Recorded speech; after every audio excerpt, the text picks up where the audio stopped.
सबसे पहले तो आप यहाँ पर देख सकते हैं जो पेमी पर्सनल लोन एप्लीकेशन है उसके तरफ से मेरा लोन यहाँ पर अप्रूव हो चुके हैं। कितना क्या लोन अप्रूव हुआ है, लोन अमाउंट आप यहाँ पर देख सकते हो। इस लोन के ऊपर कितना का मुझे प्रोसेसिंग फीस चार्ज की गई है, कितना मुझे इंटरेस्ट चार्ज की गई है, कितने ड्यूरेशन के लिए कितने दिनों के लिए मुझे लोन मिला है और मेरा कितना का ईएमआई बना है, वो सारे डिटेल भी आप यहाँ पर देख सकते हैं। अब आपके मन में एक सवाल आ रहा होगा कि क्या ये जो पेमी लोन एप्लीकेशन है क्या ये सेफ लोन एप्लीकेशन है, अगर मैं यहाँ पर लोन के लिए अप्लाई करता हूं तो क्या आगे चल के कोई दिक्कतें तो नहीं आएगी।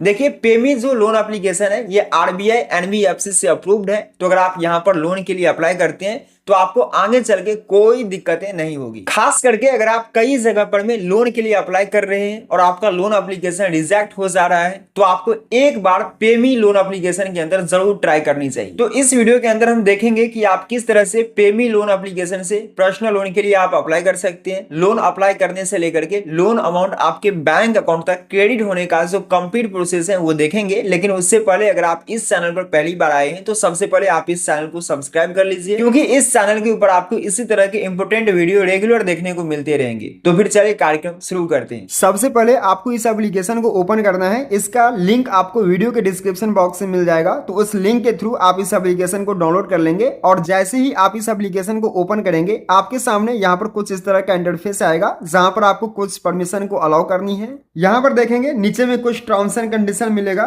तो इस पर टिक लगा करके एक्सेप्ट कर लेंगे और इसके बाद यहाँ से आई एग्री वाले ऑप्शन पर हम क्लिक करेंगे। जैसे ही आई एग्री वाले ऑप्शन पर क्लिक करते हैं आप अगले पेज पर आएंगे और अगले पेज पर आने के बाद सबसे पहले यहाँ पर आपको लॉगिन करना होगा इस एप्लीकेशन के अंदर। तो जो भी मोबाइल नंबर आप देना चाहते हैं अपना मोबाइल नंबर आप यहाँ पर एंटर करेंगे। मोबाइल नंबर एंटर करने के बाद यहाँ पर कुछ टर्म्स एंड कंडीशन भी देखने को मिलेगा, तो इसे भी टिक लगा करके एक्सेप्ट कर लेंगे। देन यहाँ से गेट ओटीपी वाले ऑप्शन पर क्लिक करेंगे। जैसे ही गेट ओटीपी वाले ऑप्शन पर क्लिक करेंगे आपके मोबाइल नंबर पर एक ओटीपी कोड सेंड किया जाएगा। तो जो भी ओटीपी कोड आएंगे अपना ओटीपी कोड यहाँ पर एंटर कर देंगे और ओटीपी कोड एंटर करने के बाद यहां से कंटिन्यू वाले ऑप्शन पर क्लिक करेंगे। इसके बाद आपके सामने कुछ इस तरह का इंटरफेस आएगा। तो यहां पर आपको अपना गूगल अकाउंट जो आपका ईमेल आईडी होगा उसके साथ आपको यहां पर वेरिफिकेशन करना होगा। तो यहां पर आपको एक ऑप्शन मिलेगा साइन अप विथ गूगल का, यहां पर साइन अप विथ गूगल वाले ऑप्शन पर क्लिक करेंगे तो आपके मोबाइल फोन के अंदर जितना भी ईमेल आईडी होगा वो वहां पर आ जाएंगे। बस आपको कोई भी अपना एक ईमेल आईडी को सिलेक्ट कर लेना है। इसके बाद फाइनली आप इस एप्लीकेशन के अंदर लॉग इन हो जाते हैं और यहाँ पर आपसे कुछ परमिशन और मांगे जाएंगे। तो जो भी परमिशन आपसे मांगा जाएगा उसको आप यहाँ पर अलाउ कर देंगे। तो यहाँ पर अलाउ वाले ऑप्शन पर क्लिक करने के बाद यहाँ पर आपसे जो भी परमिशन मांगी जाएगी सारे परमिशन को आप यहाँ पर अलाउ करते जाएंगे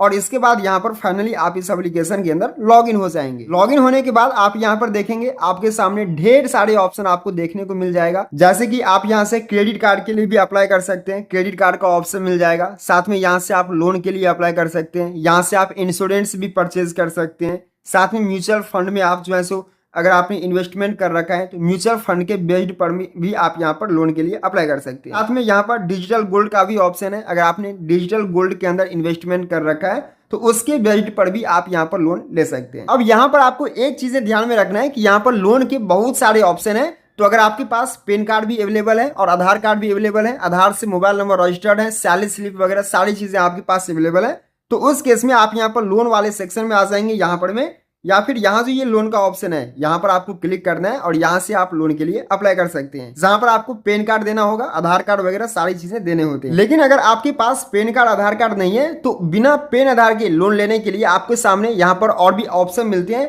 जैसे कि अगर आपने म्यूचुअल फंड के अंदर इन्वेस्टमेंट वगैरह कर रखा है तो उसके बेस्ड पर में आप यहाँ पर लोन के लिए अप्लाई कर सकते हैं। और म्यूचुअल फंड के बेस्ड पर में अगर आप लोन के लिए अप्लाई करते हैं तो आपसे पैन कार्ड आधार कार्ड नहीं मांगे जाते हैं, आपके जो भी म्यूचुअल फंड होते हैं उसी के बेस्ड पर में मिलते हैं आपको लोन, क्योंकि म्यूचुअल फंड में जब आपने इन्वेस्टमेंट वगैरह किया होगा या फिर जो भी डीमेट अकाउंट ओपन किया होगा वहां पर पहले से ही आपका पैन आधार लिंक होते हैं। तो अगर आपके पास पैन आधार नहीं है तो यहाँ पर पहला ऑप्शन है, आप चाहे तो म्यूचुअल फंड के बेस्ड पर में लोन ले लीजिए, या फिर डिजिटल गोल्ड में आपने इन्वेस्टमेंट कर रखा है तो डिजिटल गोल्ड के बेस्ड पर में आप ले लीजिए। तो यहाँ पर ये जो पहला ऑप्शन है म्यूचुअल फंड, यहाँ पर हम क्लिक करते हैं क्योंकि मैंने म्यूचुअल फंड के अंदर कुछ इन्वेस्टमेंट कर रखा है तो उसी के बेस्ड पर में हम यहाँ पर लोन के लिए अप्लाई कर लेते हैं। इसके बाद आपके सामने कुछ इस तरह का इंटरफेस आएगा। तो यहाँ पर आपको अपने म्यूचुअल फंड से रिलेटेड कुछ चीजें आपको यहाँ पर फिल करना होगा, जैसे कि जो भी आपका म्यूचुअल फंड का पोर्टफोलियो का जो भी नंबर होगा वो आपको यहाँ पर मेंटर करना है। साथ में जो भी बैंक अकाउंट लिंक होगा वो सारी चीजें डिटेल आपको फिल करना है। आपको कितना लोन अमाउंट चाहिए, लोन अमाउंट आपको यहाँ पर मेंटर करना है। ये सारी डिटेल आपको यहाँ पर में फिल करना है। इसके बाद यहाँ पर अप्लाई नाउ वाले ऑप्शन पर आपको क्लिक करना है।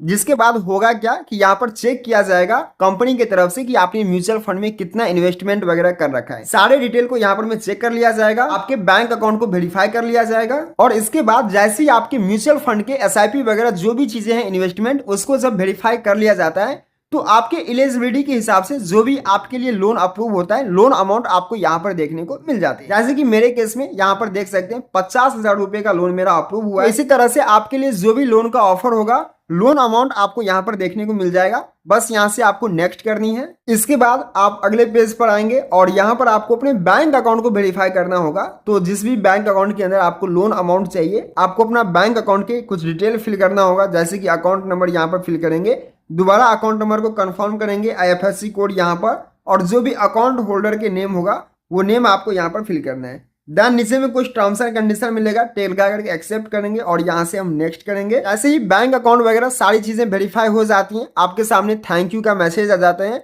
और जहां पर में क्लियरली बताया गया है कि आपका जो लोन एप्लीकेशन है वो यहाँ पर सक्सेसफुल सबमिट हो चुकी है। 24 घंटे के अंदर में, 24 आवर के अंदर में जो भी लोन अमाउंट है वो आपके बैंक अकाउंट के अंदर ट्रांसफर कर दिया जाएगा। अब 24 आवर वैसे लगता नहीं है, बट यहाँ पर 24 आवर मैक्सिमम टाइम ली जाती है। वैसे ही 10 से 15 मिनट के काम होते हैं। 10 से 15 मिनट के अंदर में ही जो लोन अमाउंट होते हैं वो आपके बैंक अकाउंट के अंदर ट्रांसफर कर दी जाएगी। तो इसी तरह से पेमी पर्सनल लोन एप्लीकेशन से आप लोन के लिए अप्लाई कर सकते हैं। जैसे आपका सारे डॉक्यूमेंट को वेरीफाई कर ली जाती है, जो आपके लोन अमाउंट होती है वो 5 to 10 मिनट के अंदर में आपके बैंक अकाउंट के अंदर सक्सेसफुली क्रेडिट कर दी जाती है। आई होप आप सब कुछ समझ गए होंगे। अगर आपके मन में किसी भी तरह के कंफ्यूजन है तो आप नीचे कमेंट बॉक्स में जरूर पूछिए। चलिए मिलते हैं नेक्स्ट वीडियो में बहुत जल्द, तब तक के लिए टेक केयर, बाय बाय।